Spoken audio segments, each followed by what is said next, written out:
In the months of January and February, I read 11 books and I DNF'd one. So we're going to talk about them. How it's already March, I do not know, but is anyone else kind of having a meh reading year? So I feel like that's how my reading year is so far. I've had 2 really, really good books, a lot of okay books, and then a lot of meh books. The first book I read this year was the 3rd book in the Dungeon Crawler Carl series, which is the Dungeons, I have to look at this, I'm sorry. The Dungeons Anarchist Cookbook, which if you have not read the Dungeon Crawler Carl series, one, it's all on Kindle Unlimited, if you have that. Yeah, I beg you to read this series. It's my life mission to get everyone to read this series. I've gotten lots of friends, family, friends of friends to read this series, and I'm telling you, it is unlike anything you have ever read. It is so good. It is so funny.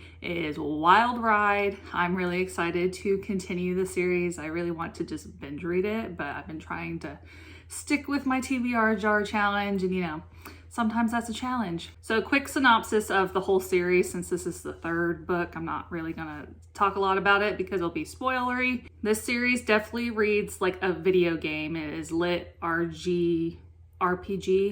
I might have to look that up, I can't remember. So at the beginning of the 1st book, we have our main character, Carl, and he's trying to get his ex-girlfriend's cat to come inside when all of a sudden all the buildings just get sucked up into the ground, and anyone who was inside anywhere, a car, building, so anyone who was outside during this time survives, and then they are forced to choose to go into the dungeon and play this game or try to survive in this world where no one is alive and you're probably not going to make it. So that's kind of the synopsis of the book series, and each book is a different level of the dungeon. Yeah, I rated this book 5 stars. This was my first 5-star of the series so far. They have all been 4 solid 4.5, 5 stars. And yeah, so this book specifically was the 4th level of the dungeon, and it was a train map system, and it was really good.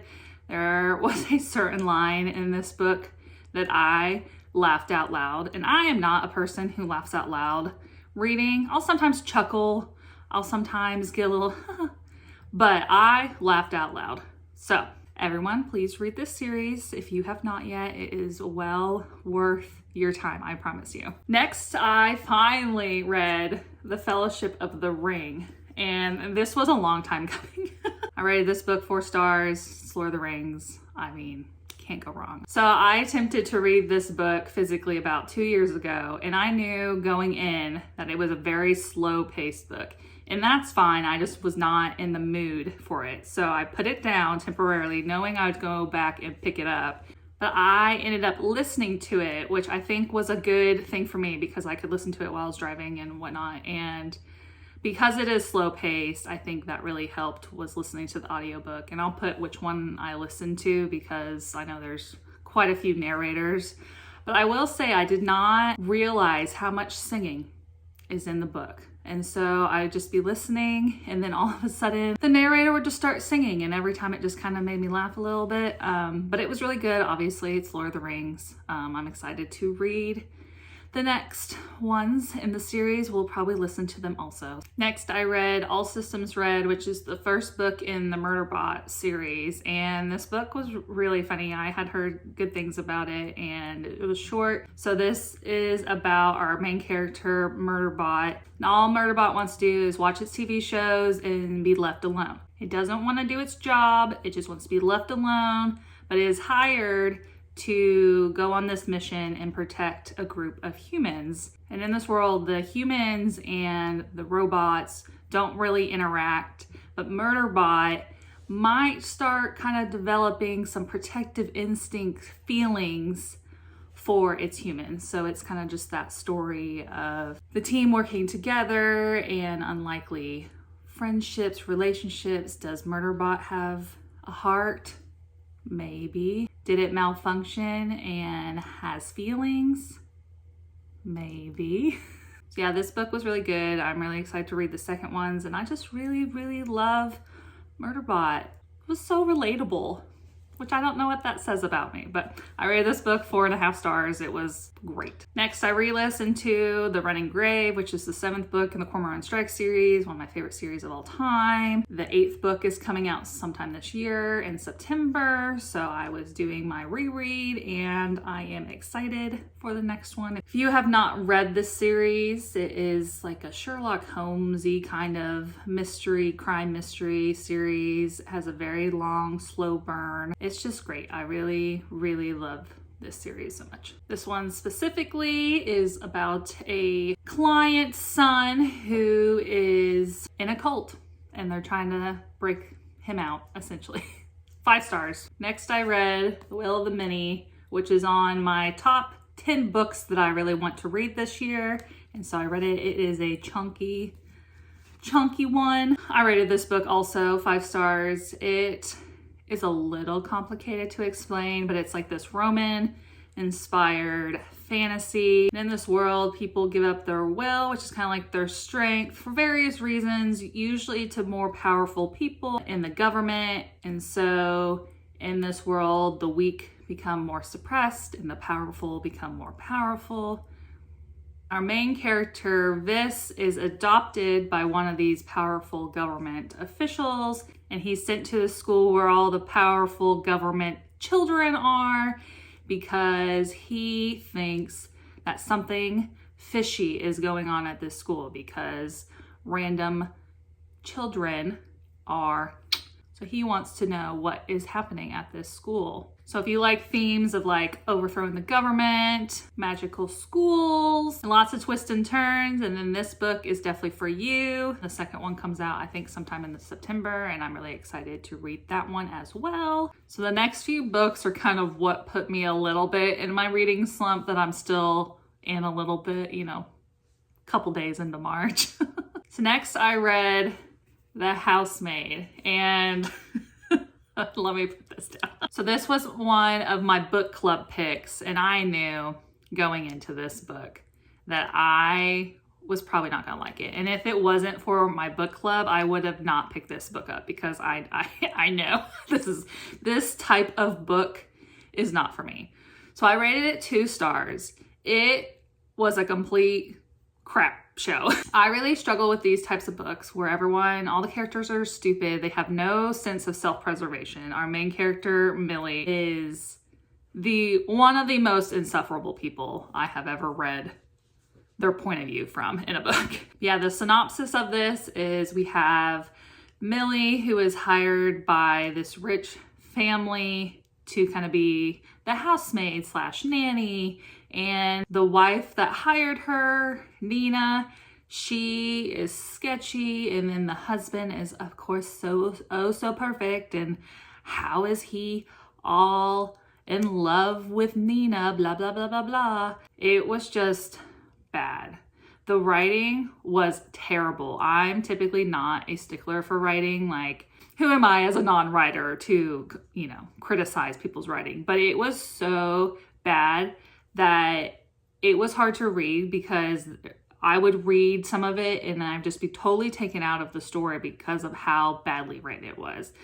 No character has any sort of self-preservation. I also found this book to be really fatphobic. There were multiple times that Millie is thinking about Nina's looks and to show that she's unlikable. And there's ways to show a character is unlikable than just like constantly talking about how bad this character looks. Or a specific line I remember was, you know, Nina eats whatever and more. Yeah, the plot twist I saw coming. I thought it was pretty obvious. I will say that this book was very readable. So if you need a quick readable read and, you know, just rot your brain read, then, you know, this book's for you.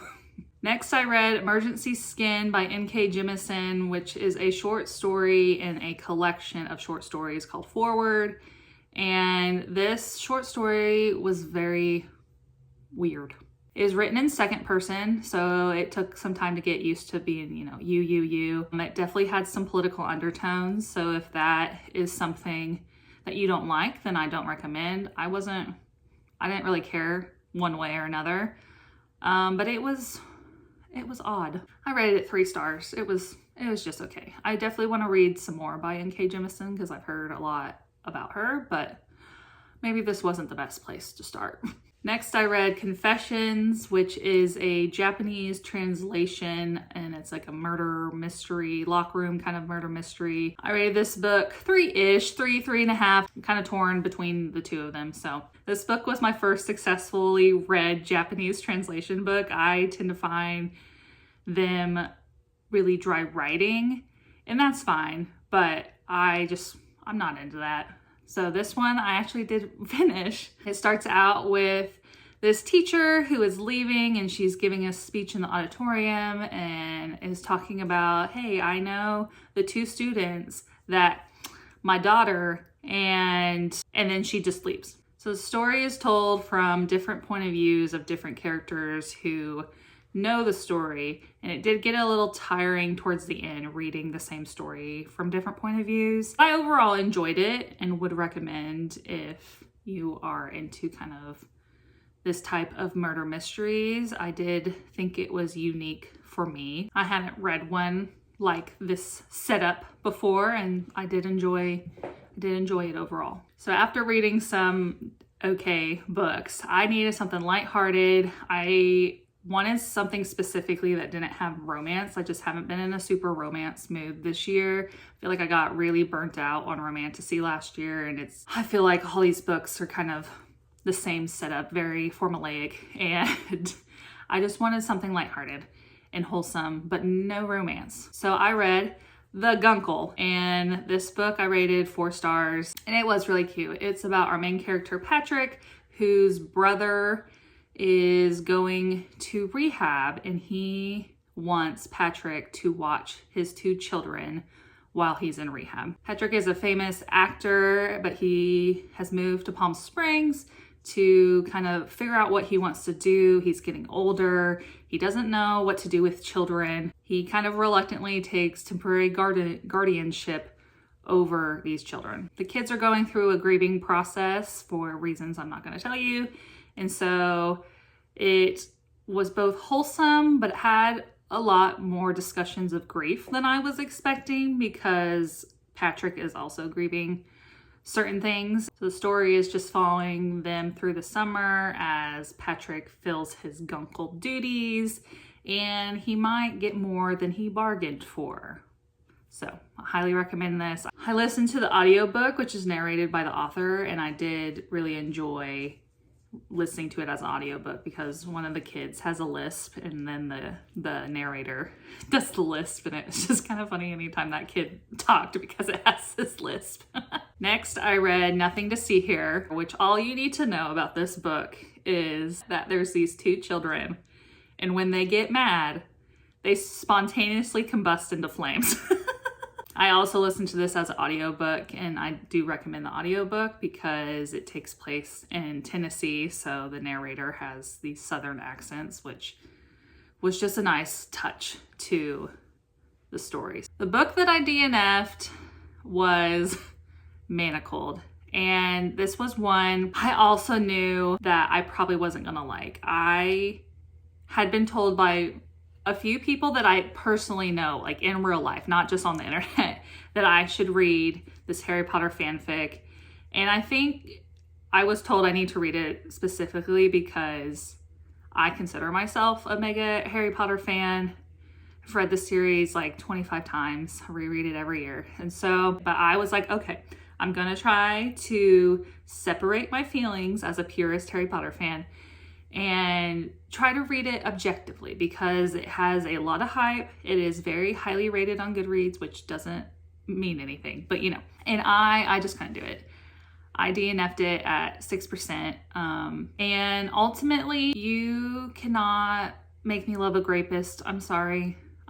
We can't. You can never make me fall in love with one. So I just, once I got past the first multiple grape scenes, I was done. You can't make me feel sorry for a rapist ever. So those are all the books that I read in January and February. It was a lot of meh, some highs, some lows. So if you have any recommendations, I would definitely love to hear them in the comments. And I will continue doing probably every other month updates of what I have been reading. So until next time.